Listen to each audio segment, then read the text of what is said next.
I have fought against Alaric in Spain, Marius in Africa, Crassus in Asia, Pompey in Greece, and yet I have never seen such determined courage displayed by any of them as I have seen here. The most savage and warlike nations of Gaul are those that dwell beyond the limits of Alesia. Here all Gaul assembled together with their united efforts would not long withstand the Roman people. Caesar's Gallic Wars, Book 7, 78.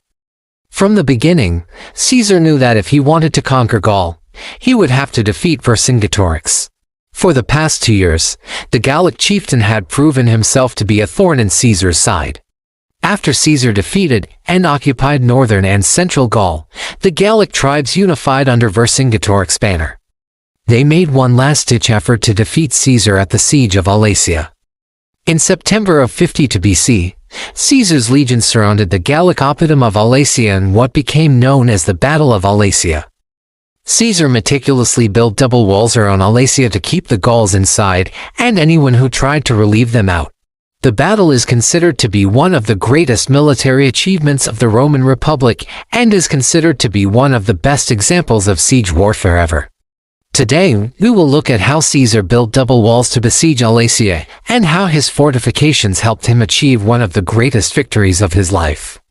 Caesar arrived at the Sequi River, which flows into the River Senon, in early September.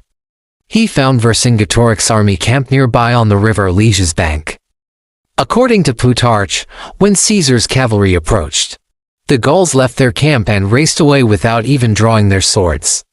The surprised Romans could easily have attacked and crushed them, but Caesar decided to let them go because it was late in the year to start a long campaign.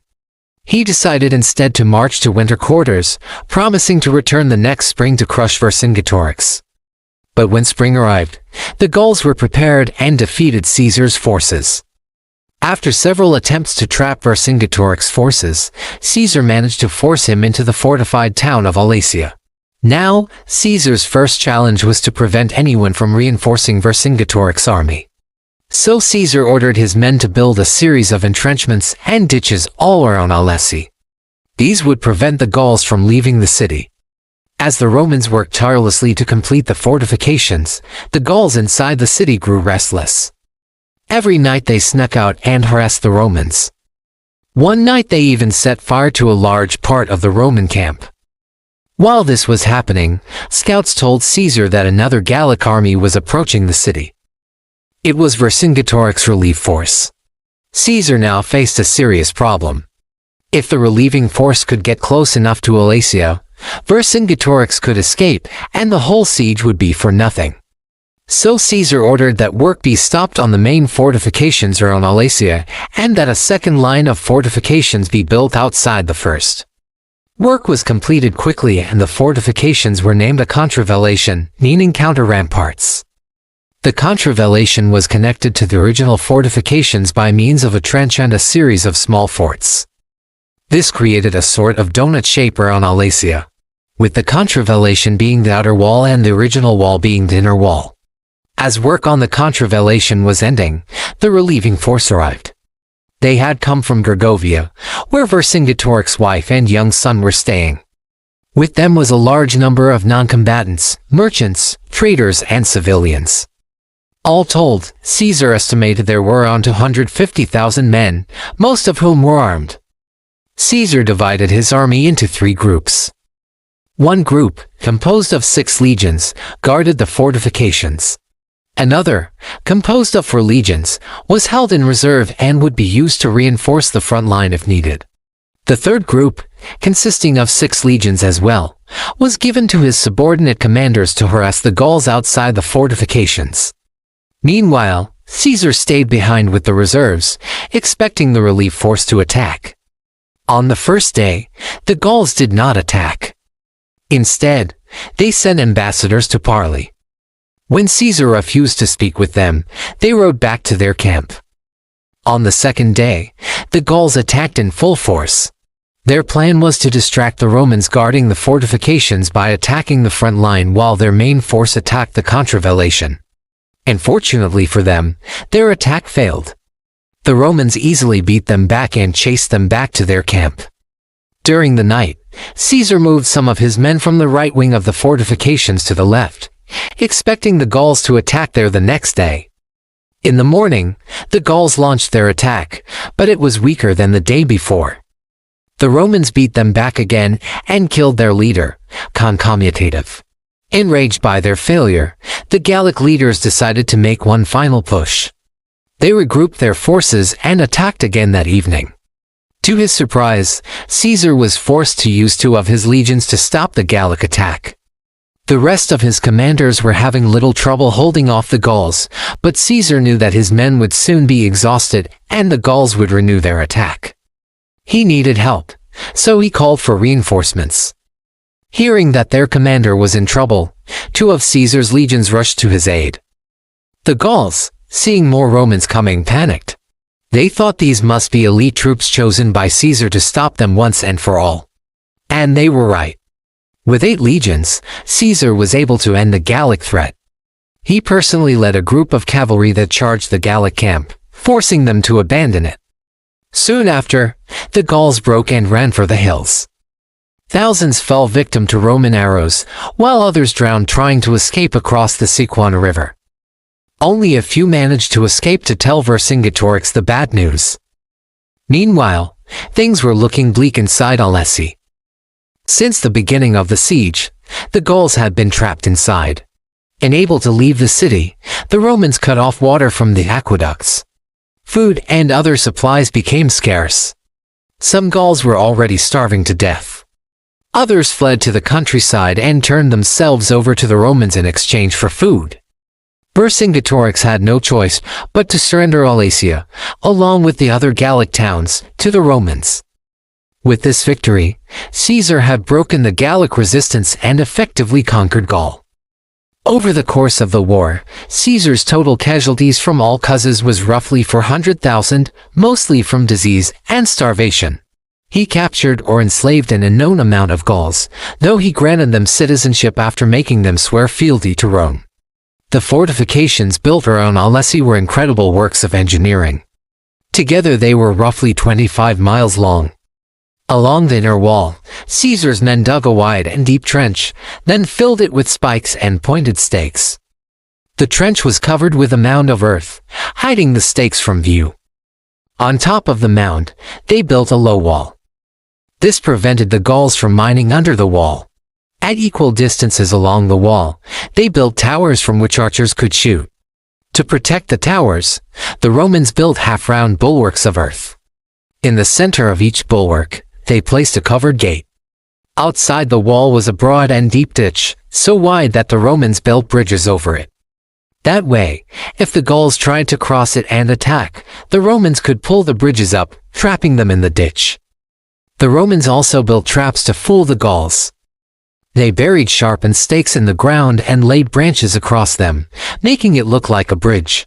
Any Gaul foolish enough to cross it would fall onto the stakes and be killed. They also hid ambushes in the trees near the wall. On the outer wall, Caesar's men built a trench just like they did on the inner wall. They also built a wide and deep moat. Towers were built every 60 feet with gates between them. The towers were small and low, just big enough for soldiers to hide in and aim their weapons. This prevented the Gauls from being able to set fire to the towers as they would have on the inner wall.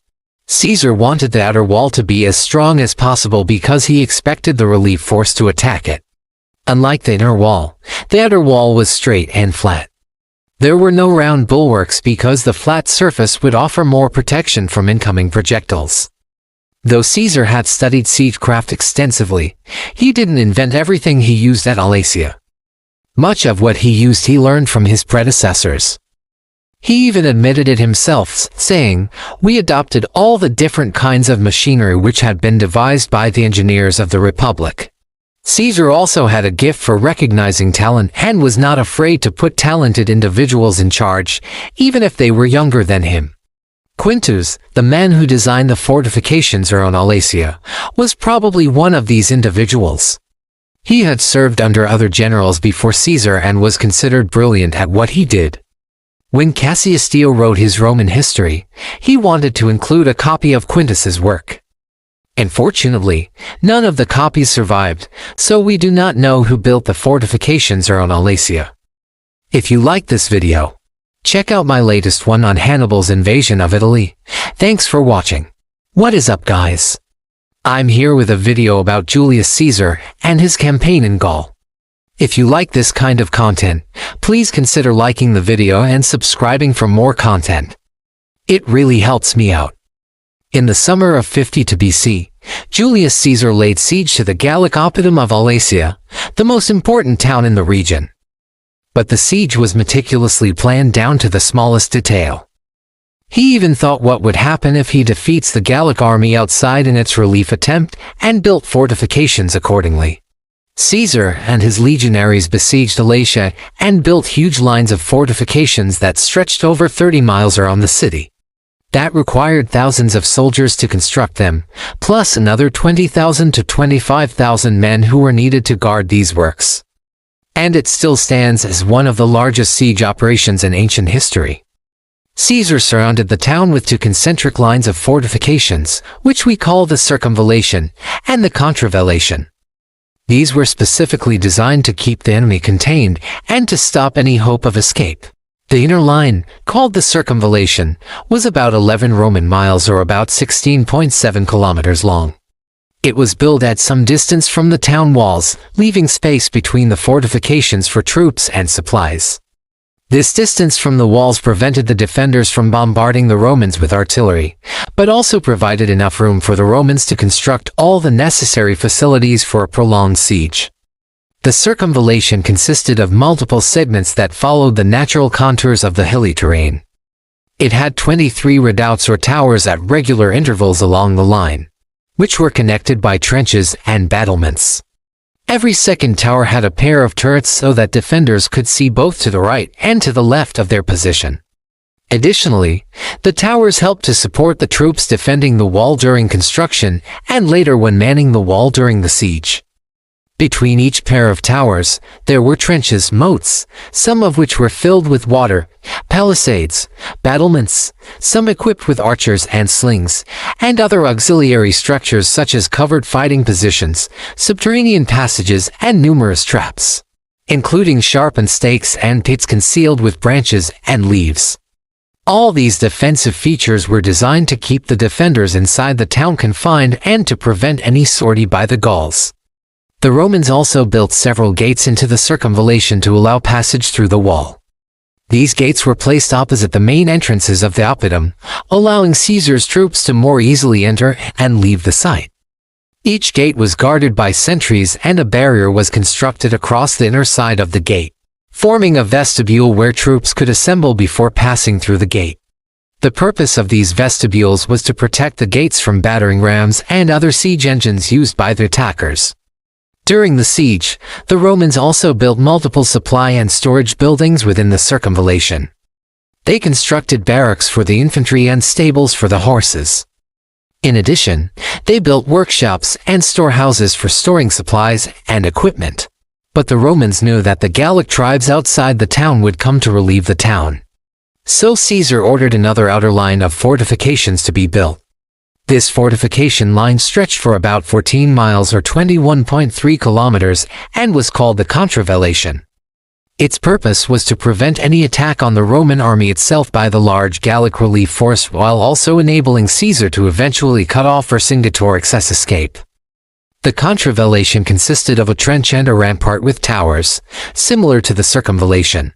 However, it did not have a moat, probably because of the soft soil in the area that could have caused the trench to collapse.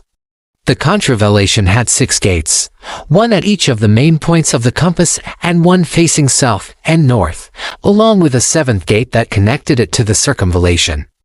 Like the circumvallation, the Contravallation also had special structures such as subterranean passages, covered fighting positions, and devices for launching missiles. There was also a third smaller fortification line connecting the two larger ones. It was only 2.5 miles or about 4 kilometers long and was also used as a supply and communication route between the two fortifications. All these fortifications required a lot of work. Fortunately, Caesar made sure his men brought enough supplies to last for 30 days, so he didn't have to worry about his men breaking off the siege to go get supplies. At first, the defenses were manned by legionaries. But once the whole camp was finished, the engineers and other specialists were relieved of duty and returned to their units to resume their training. The siege would last much longer than expected, but Caesar's careful planning and preparations gave him a good chance of success. Caesar wrote to his friend Atticus that the entire Contravallation was completed in just 9 days. How is that possible? The reason is that the Gauls were unable to stop the Romans from building the Contravallation. Caesar said that the Gauls were so surprised by the speed with which the Romans built the outer defenses that they believed the Romans were bringing reinforcements. Also, when Caesar ordered his men to build the Contravallation, he ordered that they should build a deep trench far from the shallow trenches the Gauls were accustomed to. In fact, the trench was so deep that the Gauls could neither see nor reach the Romans working on the fortification during the day. Of course, the Gauls could attack at night, so Caesar ordered that a fossa, a ditch filled with sharp stakes, should be dug parallel to the Contravallation, about 150 feet or 46 meters in front of the defensive wall. This way, any Gallic soldiers sneaking up to attack the Roman workers during the night would be stopped by the stakes. Caesar even anticipated that after placing this obstacle, the Gauls might throw their javelins from afar. To counter that, he ordered that a thick palisade should be erected in front of the fossa, which was probably 5 feet or 1.5 meters high. The palisade served as a final defense to the workers who could take cover behind the trench and the fossa if the Gauls managed to hit the palisade with their missiles. In addition, the depth of the trench itself forced the Gauls to throw their javelins from a great distance, reducing their accuracy. But Caesar was also prepared for when the Gallic cavalrymen, after escaping through the forests, would come back with reinforcements and try to attack the Roman fortifications in large numbers. First, he stationed light troops near the fortifications who would alert the defenders if an attack was coming. And in case of a massive attack, he ordered that all the gates leading into the Contravallation should be locked, and the bridges leading to the Roman side of the fortifications should be removed. Then the legions would form 8 cohorts on each side, alternating between infantry and cavalry, ready to repel any attack. This may sound extreme, but it was necessary because the Romans outnumbered by 10 to 1. Caesar's plan was to starve out the roughly 80,000 defenders and civilians in the town, and then force them to surrender.